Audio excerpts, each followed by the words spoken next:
قصة مركا يعني صدحات وأن منك اللي هذا مجمع اتحادك واجي شي محمد معلم يعني محوها ومجمع لسه هي شيخو مربان كشيكين دونا بس أنا نوها المامين بعد ما شي محمد معلم مجمع عن سوق هذا ضد شي محمد معلم يعني علماء الصومالي بدن كودي وعقيدة وهابية هبيرات يقوم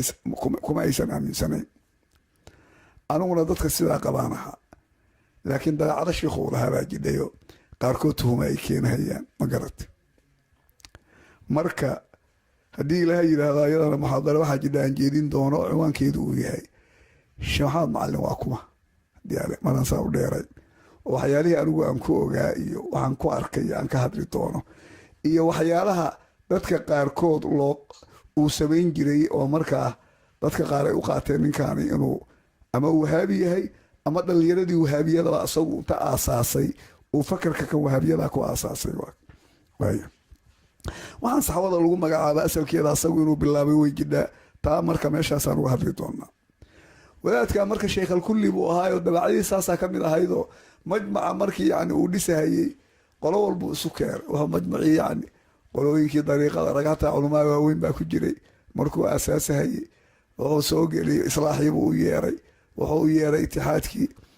markii dowladdu dhacday shir waxay ku qabteen masjidka ku yaala hurwa anigu mategi kama qayb gelin garat adugu meeshaas waa maqashiisnayn oo inuu majmacaas dhisay oo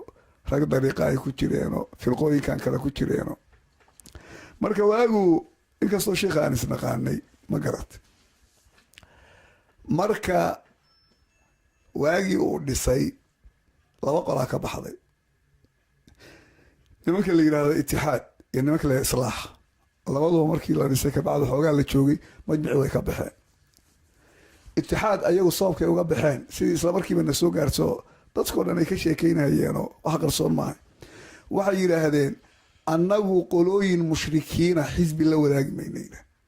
xisbi ay ku jiraan qayb ka noqon mayno waxay ujeedaan dadkii culumadii soomaaliyeed xaggooda ka socday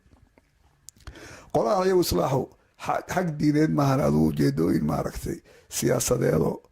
adugu sheekha hogaamintiisaasi waxaa nimanku inkastoo in badanoo ka mid ay raggii tafsiir ka dhegeysan jira ay ahaayeen laakiin niman iska gooni socda laftigoodu way ahayn laakiin ayagu arrimo diimeed kuma salaysnay arrimo kale uga baxeen ayaan baa marka waxaa jidhay xilligaas waagii maraykanku uu ka baxay soomaaliya inta ciidamada dowladaha soddonka ay soo raaceen waa tii magaalada muqdisho dagaalla ka dhaceen magaaladu waatay laba nin oo odayaalo u qaybsanayd soomaalida badankeedu ilaa nimankii waqooyi oo markay arkeen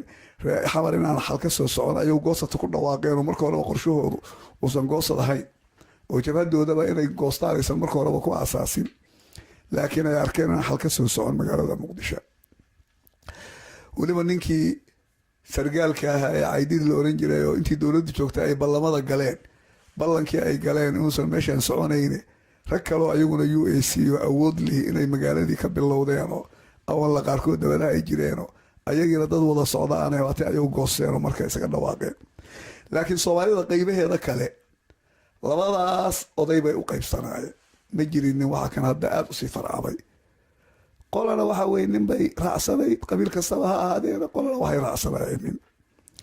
waa tii magaalada lagu dagaalamay oo dagaalkii 4 bilood u dhacay oo lasoo gudbayo midkii hadba dhinaca laysku baxsan yahay u dhaco lasoo gudbayo maraykankii uu yimid asagoo 30 dowladood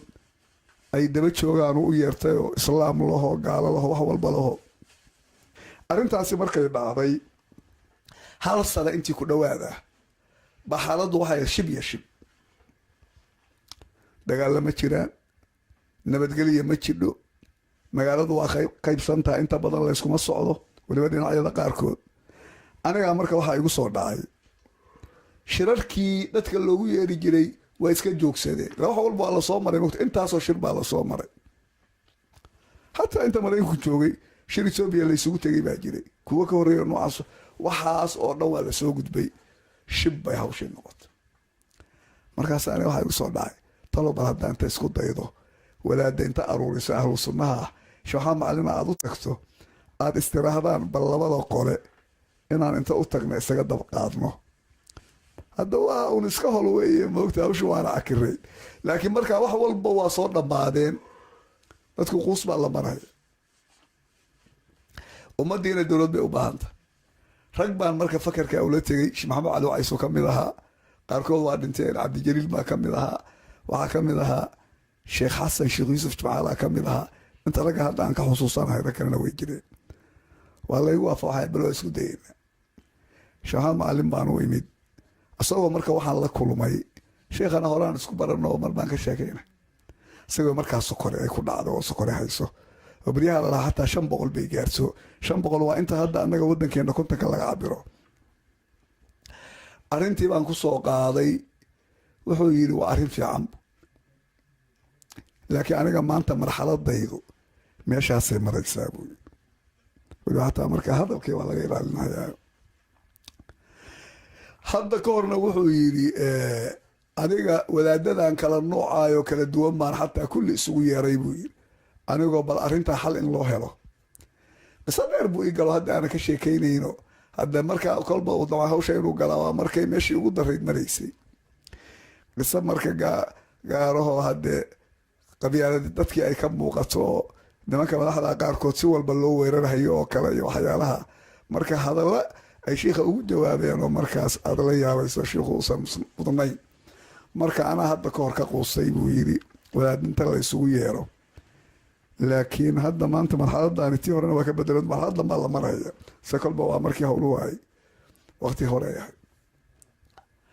marka wuxuu yidhi aniga jiradaas hadda ay haysa, xaaladdaa adag baan marahayaa, bal waxaan idinku darhayaa buu rag asaga raggiisii oo majmac ahay oo laba wadaado hadda markuu geeriyoodo majmac madax ka noqday.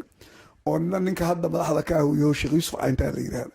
mid ka horreeye oo dhintay, wadaad ka horreeye oo axmed ciisow la oran jiray. waxaan kaloo idinku darahayaa buu sheekh ibraahim suuley oo ay saaxiibka ahay. isagaa marka wuxuu yidhi hawsha madax ka noqonaya, inaad hawshaa gashaan oo labada dhinacba isku martaan oo isku day uu yidhi. waa ila wanaagsantaa, laakiin anugu maanta jiradaas i haysa awgeed oo waliba hadda heerkaas sare ay taagnayd baasha.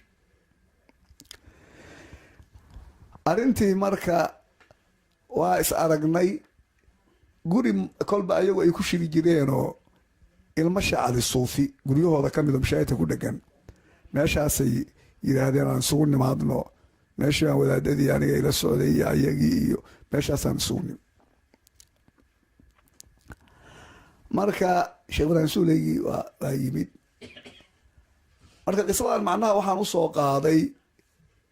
wadaadka hadda jooga oo sheekh yuusuf caynta la yidhaahdo baa wuxuu ka sheekeeyey intaan meesha joognay qoladii itixaadka iyo ayaga wax dhex maray markay majmaca ka baxeen, oo qolooyinkan hadda ay mushrikiinta ku tilmaamahayaan. marka waxaan nidhi buu yidhi aan horta kutuba isku soo qaadan. dadkan inay gaala yihiin waxaan rabnaa aayad tusinaysa oo oranaysa qolooyinka awliyada ku tawasulaa waa gaalo ama istiqaataadii waxaa sameeya. xadiid nebi maxamed ka soo arooray oo hawsha noocaasa iyagu ay sameeyaan waa gaalnimo odhanaya. war salaf leeyahay oo waa gaalo ku sheegaya. macnaha waxay rabeen inay meel ku soo xadidaan. waxaan nidhi buu yidhi tawjiih annagu wadaad ma rabno. macnaha wuxuu uga jeedaa ibnu taymiya rag ka dambeeya oo kale aayaad gaalo kusoo deganta lasoo qaado wadaadadii tawasulaya lagu tadbiiqi. tawjiih wadaad damba dooni mayna. waxaan nidhi buu yidhi waxaan rabnaa marka hore aan nidhi buu yidhi maxaan yani markaan doodayno doodeenna xagge yani intee ka soo bilownaa oo kale. marka saddexdaas markaan soo qaadnay ayagu saddexda kuma qanacsanayn. ile ma helahayaan muxuu ahaa tawasulaadii waxaas ama dalaala iyo ama istiqaata shirkiga iyo waxa ibnu taymiya ka horeeya heli mahayaan. arrimahaasna mar baan ka hadli doonaa. meelay ku marmarsiyoodaan oo beenbeena ayaa jiro ayadana aan ognahay. godadkaas ay galgalaan oo beentaana aan ognahay. ma garad. marka markii dambe wuxuu yidhi buu yidhi nin baryahan aan ishaynay oo anugu hadda magiisa ma soo qaari jiro asaga itixaadka madaxa ka ahaye xasan daahir baa wuxuu yidhi buu yidhi annaga arrintayadu meel kale ku xidhanta. ila nimanka haddii laga soo ooday masaaligtii dooda loo geli lahaa إنما كان يعني أقبل إن ابن تيمية ابن القيم إن عبد الوهاب يرجع كذا هبل فلان كان إلي ماذا أنا قارنت إنه مالك لا يكون حرام تايوين مركا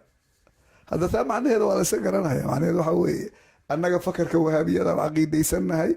السجع وضد كان كفل لنا بريس كنا لو أكهرنا حالته مركا وإنت سوي مركا أرنتاس معناه هنوصل قاضي أيضا يعني وتكفير كاسي قاريسين تاس لمن كان دقن كوها أي مركا يعني كم إذا هايد أديك مركا شركي maalintii buu noo bilowday isla maalintii mara ku dhammaa sababkuna wuxuu ahaa shirkaas fashilkiisi wuxuu sababsaday sheekh ibraahim suuley asaga shirkaan aan wadnayba asaga ma ogtahay wuxuu yidhi shir baa dhanka kaalaan ka socdo sheekh xuseen cadde iyo cali xaaji yuusuf iyo raggaasa marka shirka annagu ajandihiisana warkama hayno iyo waxa laga hadlaayo nimanka culummada waa naqaanaa weliba sheekh xuseen cadde ragga culummada ugu waaweyn buu ka mid ahaa marka shirkaa imaaduu yidhi oo asagu hawshaan hadda annaguna waxaan rabnay